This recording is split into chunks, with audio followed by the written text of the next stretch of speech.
L'organisation non gouvernementale MISA vient d'apporter son assistance à une frange de la population du Nord Kivu. Il s'agit surtout de jeunes filles, de filles mères, ainsi que des orphelins. La tranche d'âge concernée par cette aide de MISA est celle d'entre 13 et 22 ans.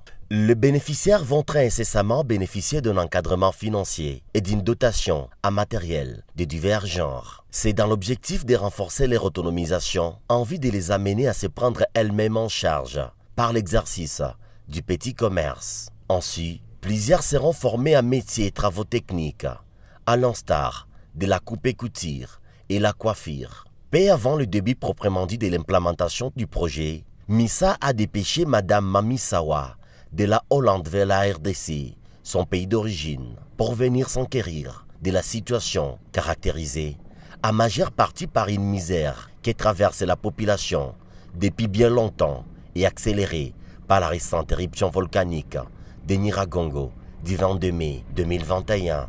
Ce jeudi 12 mai 2022, MISA a apporté des vivres aux sinistrés de la récente éruption qui sont basés dans les camps de Kanyaruchinya, dans les territoires de Nyiragongo. Lors de la remise de ces dons à plus de 120 bénéficiaires à majorité des filles mères, Madame Mami Sawa a expliqué aux récipiendaires du dit don le but de MISA. Cette ONG qui laisse toujours des traces partout où elle passe. Merci énormément pour votre présence et pour votre aide. Donc, nous allons continuer avec ce programme. Donc, c'est la première fois, mais ça ne sera pas la dernière fois. On ne vous oubliera pas. En fait, on est venu par rapport à l'éruption volcanique. Ça nous avait touché ici, nous de la diaspora.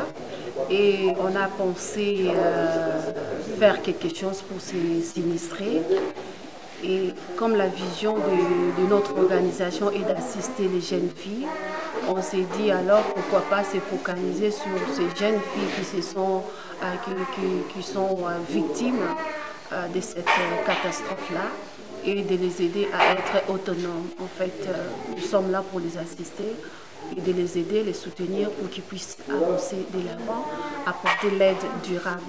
Les vivres offerts aux sinistrés renferment de l'huile végétale, du riz, du savon, du poisson Thompson. À l'endroit des MISA, les récipiendaires de ces dons ont exprimé leur sentiment de gratitude.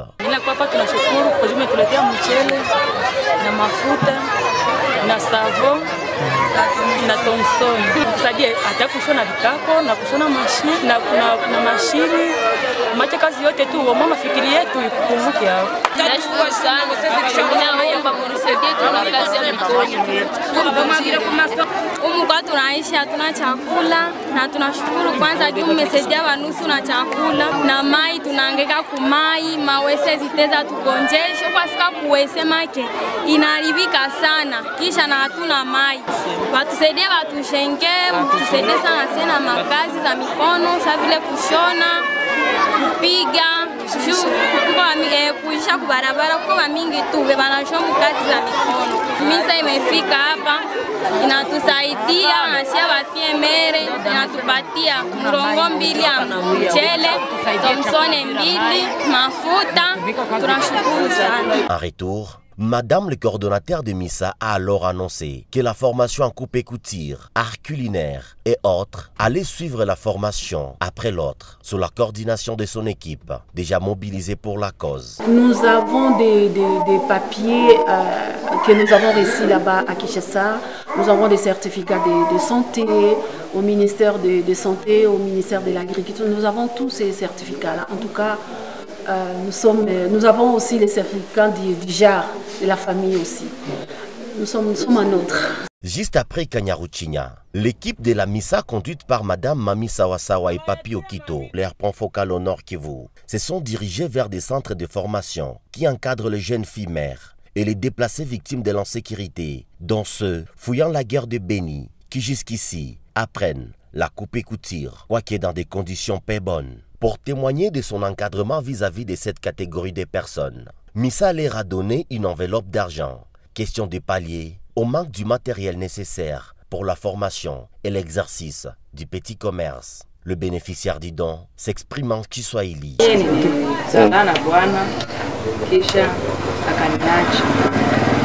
nikaona niko nahangaika mwingine hakuna kitu, ndio nikakia nikaichia kwa papa metra nisaidie kunifundisha nione gisi kesho ndaweza kuchunga watoto.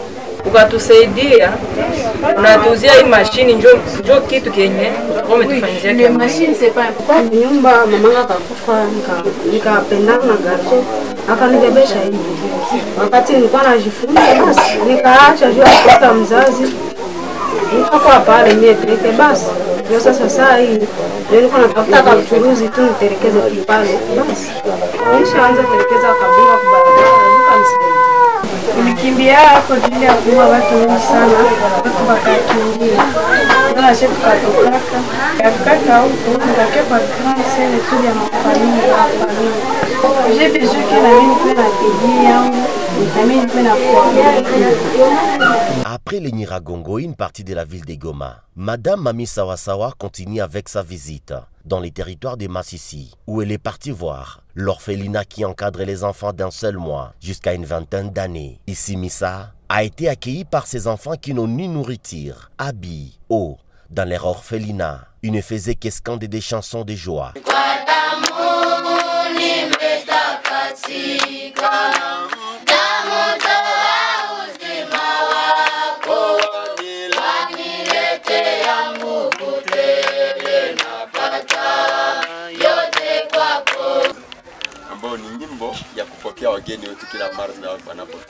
Les responsables de cet orphelinat ont présenté leurs problèmes à la Missa et ont par la même occasion demandé à cette organisation de les accompagner dans la construction d'un enclos pour la sécurité des enfants. Ils ont par la suite plaidé pour la construction de toilettes confortables et le renforcement d'une alimentation saine, au même de l'orphelinat. Ici même, d'autres doléances ont été présentées aux émissaires de Missa.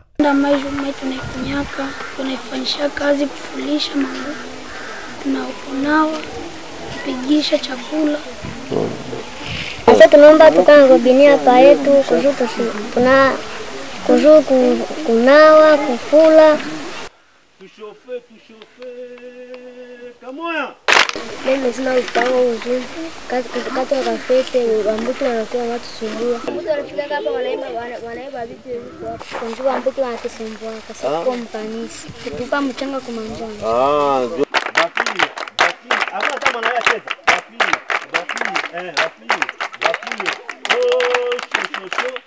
Nilikuja hapa na sijui kwetu, sijui sina baba, sina mama. Nilikuja hapa mdemi seze. Tunahitaji lupango na mai, na tunahitaji nafasi ya kuwa na kulia, na tunahitaji ya mapiga. Hatupendi tukapigia kwa makini kila siku, tunahitaji ya makara, na tunahitaji ya vitanda pesa panda.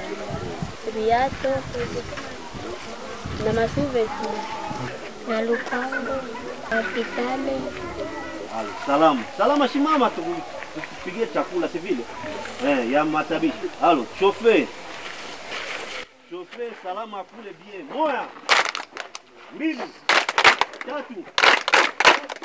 La déléguée de Missa a rassuré que leur ONG allait répondre aux demandes des enfants. En pleine visite de la Missa, les orphelins encadrés dans cet orphelinat se sont livrés à quelques jeux de divertissement, le football, notamment sous l'assistance enthousiasmée de la délégation de Missa. Sané suivit la remise des fonds pour certaines jeunes filles et garçons et a été sélectionné pour le lancement de la première phase des commerces. Pour lier l'utile à l'agréable, la Missa a procédé à un partage d'IJ aux enfants orphelins, une façon de leur redonner du sourire. On va construire, comme on les a promis, on va construire cette clôture qu'ils ont besoin.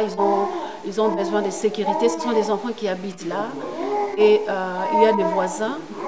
Et ils ont posé leurs problèmes. C'était les problèmes sanitaires, cette clôture-là et les toilettes. Et nous, on va faire de tout notre possible pour les apporter d'ici la fin de l'année. Cette clôture sera là.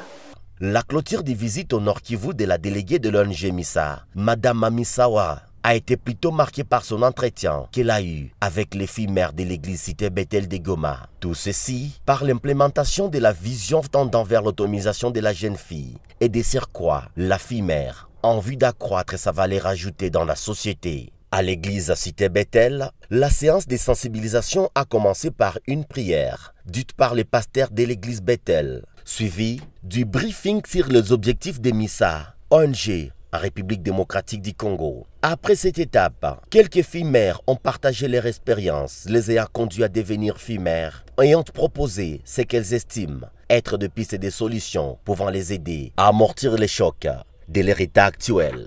Elles ont néanmoins insisté sur leur autonomisation par l'entrepreneuriat, notamment. Nilikuwa nasoma, nilikuwa msizion des humanités, kisha nikakosa mafuta za kuendeleza masomo, nikabakia kunyumba na jua ile yakutana na majaribu wala na kajembe, nikarudia kunyumba, nikakuwa nasaidia mimi kufa kuchuruza mapenzi. Na mimi sipenda sana mimi wanisaidie. Nipena mimi vyangu niko napata kila jambo mtoto wangu mafuta na mzee kiato je tena nisiende mwele njia za maritu mafuta matomate ndio kwa nasema mimi niko avec hata ça c'est quand c'est kama nifikia kusala haiko kupenda je kupata occupation mama nifikia kusala nilikuwa kwetu mamangu hana kazi na mimi tu niko pale kuna na zerera ndio watuma kazi wa Mungu. Mais nikikuwa na kazi na mimi sitarudia les ambiances avec les autres. Mais il manquait de l'argent pour payer à l'école, de passer pour me m'embiller, faire quoi. Maintenant pour le moment, bon j'étudie mais je manque le travail pour que ma vie soit. Vous pouvez m'aider à me contribuer pour l'argent, que je puisse continuer mes achats qui se demander les souliers. Ma tante m'a envoyé des chaussures pour acheter, pour passer au marché pour vendre. À l'école? Moi je pars à l'école.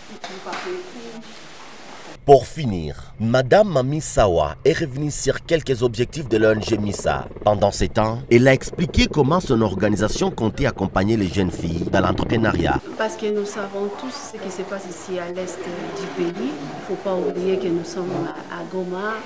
On peut dire que Goma c'est la capitale du Nord Kivu. Et à Nord Kivu, nous savons que les jeunes filles sont vraiment maltraitées, sont victimes de plusieurs extractions et ils sont violés, ils sont mis à l'écart. Aujourd'hui, depuis lundi, nous avons parlé avec des jeunes filles et nous avons compris que les jeunes filles sont maltraitées et elles ont besoin d'être protégées, elles ont besoin d'être sécurisées, elles ont besoin d'être soutenues. C'est pourquoi nous sommes focalisés, nous nous focalisons uniquement sur la jeune fille et spécialement sur la jeune fille mère. Après avoir écouté, je les ai encouragées d'être fortes, tout simplement, et de ne pas baisser la tête. C'est vrai qu'elles sont plus, elles vivent dans l'angoisse, dans le stress, mais de ne pas regarder derrière et de regarder vers l'avant.